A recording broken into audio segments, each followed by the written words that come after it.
Sahabat seiman yang dirahmati Allah, dari kisah ini kita belajar bahwa kebenaran tidak selalu ditegakkan dengan pedang, tetapi dengan hujjah, ilmu, dan keteguhan hati.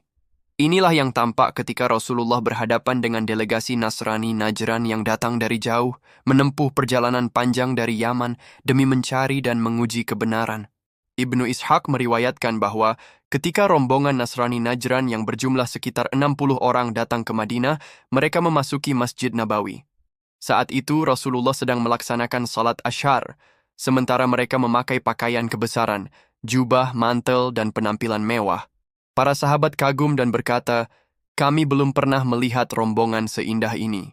Setelah beliau selesai, rombongan itu berdiri melaksanakan ibadah mereka sendiri di dalam masjid, menghadap ke arah timur.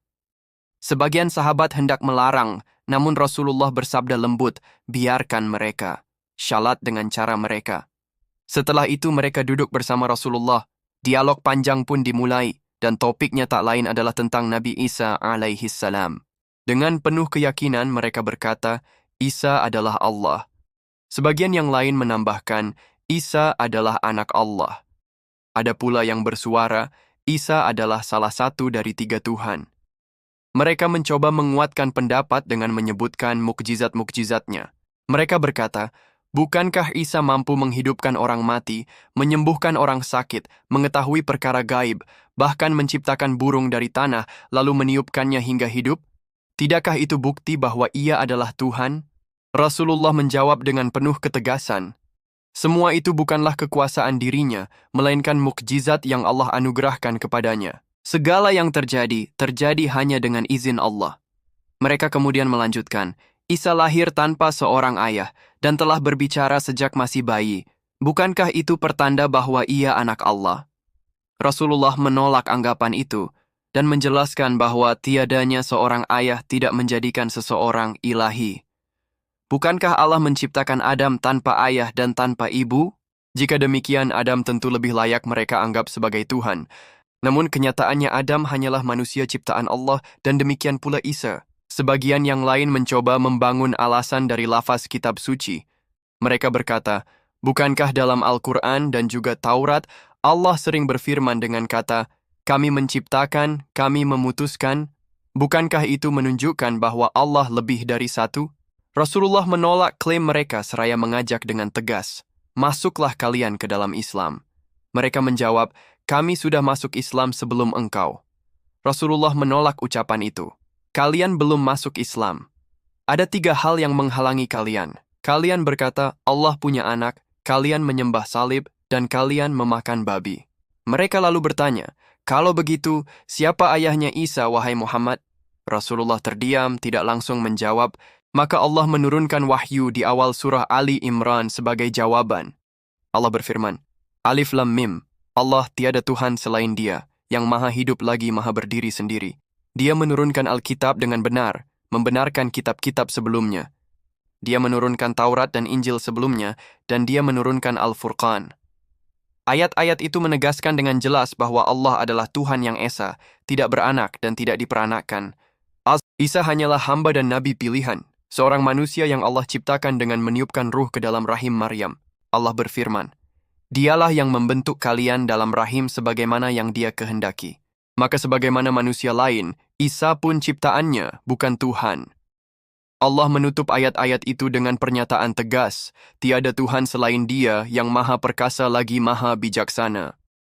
Dengan wahyu ini, Allah membersihkan kesalahpahaman manusia dan menegakkan hujjah atas semua yang berusaha menuhankan Isa.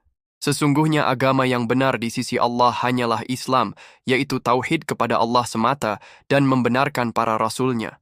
Namun orang-orang yang diberi kitab, baik Yahudi maupun Nasrani, berselisih setelah datang kepada mereka ilmu yang jelas, bukan karena kebodohan, melainkan karena kedengkian dan hawa nafsu. Maka siapapun yang kafir terhadap ayat-ayat Allah, sungguh Allah sangat cepat perhitungannya. Allah lalu memerintahkan Nabi untuk menegaskan, Aku telah berserah diri kepada Allah, dan begitu pula orang-orang yang mengikutiku. Kemudian beliau diperintahkan menyampaikan kepada ahlul kitab maupun orang-orang musyrik, apakah kalian mau masuk Islam? Jika mereka menerima, maka itu petunjuk bagi mereka. Jika mereka menolak, kewajiban Nabi hanyalah menyampaikan risalah dan Allah Maha mengetahui keadaan hamba-hambanya. Allah mengingatkan pula penyimpangan besar yang dilakukan Ahlul Kitab.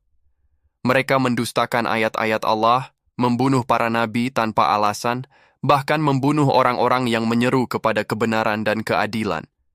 Maka Allah menegaskan bahwa kerajaan langit dan bumi sepenuhnya miliknya. Dialah yang memberi kekuasaan kepada siapa yang Dia kehendaki, mencabut kekuasaan dari siapa yang Dia kehendaki, memuliakan siapa yang Dia kehendaki, dan menghinakan siapa yang Dia kehendaki. Semua kebaikan berada di tangannya, dan tidak ada seorang pun yang mampu menolak kehendaknya. Dia yang memasukkan malam ke dalam siang dan siang ke dalam malam. Dia yang mengeluarkan yang hidup dari yang mati, dan mengeluarkan yang mati dari yang hidup. Dia pula yang melimpahkan rezeki kepada siapapun yang Dia kehendaki tanpa perhitungan. Dengan ini, Allah menegaskan bahwa seluruh mukjizat yang diberikan kepada Isa hanyalah dengan izinnya. Isa mampu menghidupkan orang mati, menyembuhkan orang sakit, dan membentuk burung dari tanah liat lalu meniupkannya hingga hidup. Semua itu bukan karena kekuasaannya sendiri, melainkan semata tanda kenabian yang Allah anugerahkan. Seandainya Isa benar Tuhan, tentu Ia tidak akan hidup berpindah-pindah menghindari ancaman para raja, terusir dari negerinya, dan bergantung sepenuhnya kepada pertolongan Allah. Setelah membantah kesesatan orang-orang Nasrani, Allah menasihati kaum mukminin. Jika kalian benar-benar mencintai Allah, ikutilah Rasulullah, niscaya Allah akan mencintai kalian dan mengampuni dosa-dosa kalian.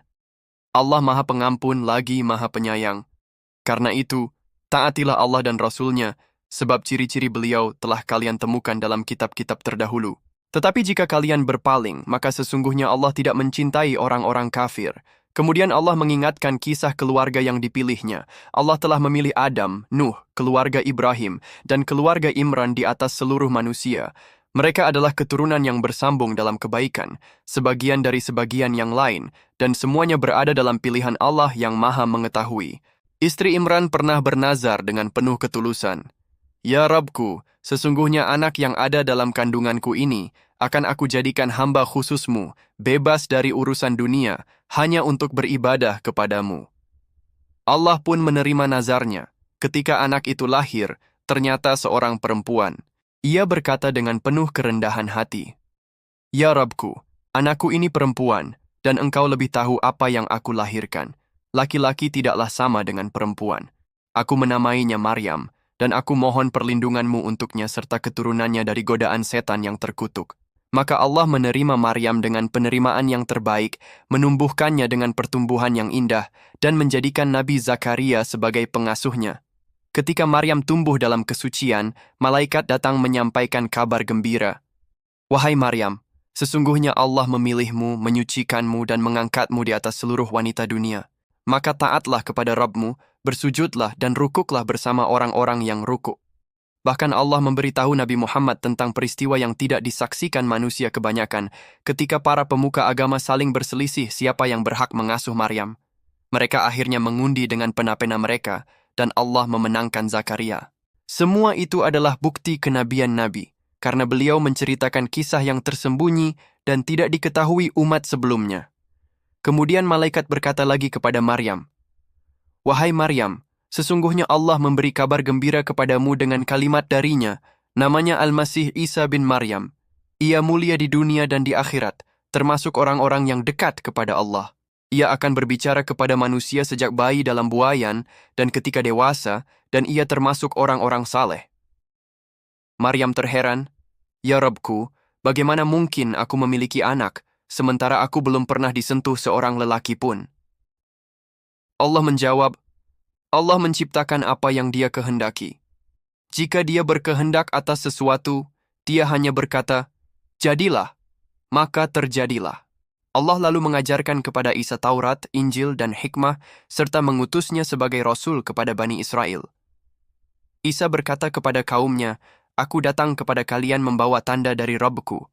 Aku membuat dari tanah sesuatu berbentuk burung, lalu aku meniupnya, maka ia hidup menjadi seekor burung, dengan izin Allah. Aku menyembuhkan orang buta sejak lahir dan penderita lepra. Aku menghidupkan orang mati dengan izin Allah. Dan aku memberitahu kalian apa yang kalian makan, serta apa yang kalian simpan di rumah kalian. Semua ini adalah tanda dari Rabb kalian, agar kalian beriman. Namun sebagian besar Bani Israel tetap berpaling dengan penuh kesombongan. Maka Isa berkata, "Siapakah yang akan menjadi penolongku menuju Allah?" Para Hawariyun menjawab dengan penuh keimanan, "Kami adalah penolong-penolong Allah. Kami beriman kepada Allah, dan saksikanlah bahwa kami adalah orang-orang yang berserah diri." Tetapi kaum Yahudi merencanakan makar untuk membunuh Isa. Allah pun menegaskan bahwa dialah sebaik-baik perencana. Allah menyelamatkan dan mengangkat Isa, menyucikannya dari fitnah mereka, serta menjanjikan bahwa orang-orang yang mengikuti Isa akan selalu lebih unggul dibanding orang-orang kafir hingga hari kiamat. Lalu Allah menjelaskan kepada Nabi Muhammad bahwa kisah ini adalah kebenaran murni, bukan dongeng dan bukan pula kebohongan. Allah menegaskan, sesungguhnya perumpamaan Isa di sisi Allah adalah seperti Adam. Allah menciptakannya dari tanah, lalu berkata kepadanya, "Jadilah," maka terjadilah. Dengan ini, Allah membantah klaim orang-orang Nasrani yang menjadikan kelahiran Isa tanpa ayah sebagai alasan ketuhanannya. Sebab jika demikian, penciptaan Adam jauh lebih menakjubkan, karena ia diciptakan tanpa ayah dan tanpa ibu. Setelah perdebatan panjang dengan rombongan Nasrani Najran, Allah menurunkan wahyu kepada Rasulullah agar mengajak mereka melakukan mubahalah, yaitu saling berdoa dengan membawa keluarga masing-masing, lalu memohon kepada Allah agar laknatnya menimpa pihak yang berdusta. Rasulullah menyampaikan kepada mereka firman Allah, "Mari kita panggil anak-anak kami dan anak-anak kalian, wanita-wanita kami dan wanita-wanita kalian, diri kami dan diri kalian, kemudian kita bermohon agar laknat Allah menimpa orang-orang yang berdusta." Keesokan harinya, Rasulullah datang membawa orang-orang yang paling beliau cintai, yang menjadi permata hatinya sekaligus bukti kebenaran risalahnya. Beliau membawa Ali bin Abi Thalib, Fatimah Az-Zahra, serta kedua cucunya, Hasan dan Husain. Dengan penuh kelembutan beliau memandang mereka, lalu mengangkat tangannya berdoa, "Ya Allah, mereka adalah keluargaku." Ketika rombongan Nasrani Najran melihat pemandangan itu, mereka terdiam. Wajah Rasulullah yang penuh keyakinan, ketulusan keluarga beliau yang hadir bersama, dan suasana sakral yang menyelimuti majelis membuat hati mereka bergetar hebat. Pemimpin mereka, Al-Aqib dan As-Sayyid, segera berunding dengan penuh kecemasan. Mereka berkata kepada kaumnya, "Wahai kaumku, demi Allah, aku melihat wajah-wajah yang jika mereka memohon agar gunung dipindahkan dari tempatnya, niscaya Allah akan mengabulkan doa mereka. Jangan sekali-kali kalian bermubahalah dengan Muhammad. Jika kita berani melakukannya, niscaya kita akan binasa, dan tidak seorang pun dari kaum Nasrani akan tersisa di muka bumi." Dengan penuh ketakutan, mereka akhirnya menolak untuk melakukan mubahalah. Mereka memilih jalan damai, lalu mendatangi Rasulullah seraya berkata, "Wahai Abul Qasim, biarkanlah kami tetap berada dalam agama kami, dan engkau tetap dengan agamamu. Kirimkanlah bersama kami seorang laki-laki yang engkau percayai untuk menjadi hakim di antara kami dalam urusan harta kami." Rasulullah lalu bersabda, "Datanglah sore ini, aku akan kirim bersama kalian seorang laki-laki yang kuat lagi terpercaya." Umar bin Al-Khattab berkata, "Aku belum pernah berharap jabatan apapun, kecuali saat itu, karena aku berharap akulah orang yang dipilih Rasulullah." Namun setelah salat, Rasulullah melihat sekeliling, lalu memanggil Abu Ubaidah bin Al-Jarrah dan bersabda, "Pergilah bersama mereka, putuskan perkara mereka dengan kebenaran." Kemudian beliau menegaskan di hadapan para sahabat, "Inilah orang yang paling terpercaya dari umat ini, amin hadzihil ummah." Akhirnya Abu Ubaidah pun berangkat bersama mereka, mengambil harta perjanjian damai dan kembali. Mereka sepakat membayar jizyah setiap tahun berupa 2.000 pakaian, separuh di bulan Rajab dan separuh di bulan Syafar, serta pinjaman 30 baju besi, 30 ekor kuda, dan 30 ekor unta bila ada kebutuhan perang di Yaman.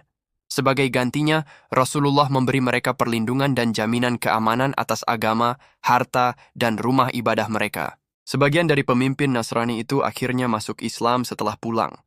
Perdebatan itu berakhir bukan dengan pertumpahan darah, tetapi dengan kemenangan hujjah. Ayat-ayat Allah turun membongkar kebingungan, menegakkan kebenaran, dan membersihkan Isa alaihi salam dari segala tuduhan palsu. Dan ketika Rasulullah mengajak mereka bermubahalah, wajah-wajah jujur dari keluarga beliau membuat para pemimpin Najran gentar. Mereka memilih berdamai, membayar jizyah, dan mengakui kebesaran risalah Nabi terakhir. Sejarah pun mencatat bahwa kemenangan Islam bukan hanya di medan perang, tetapi juga di majelis ilmu, di mana kebenaran diucapkan dengan lidah seorang Rasul dan batil runtuh tanpa perlu diangkatnya pedang.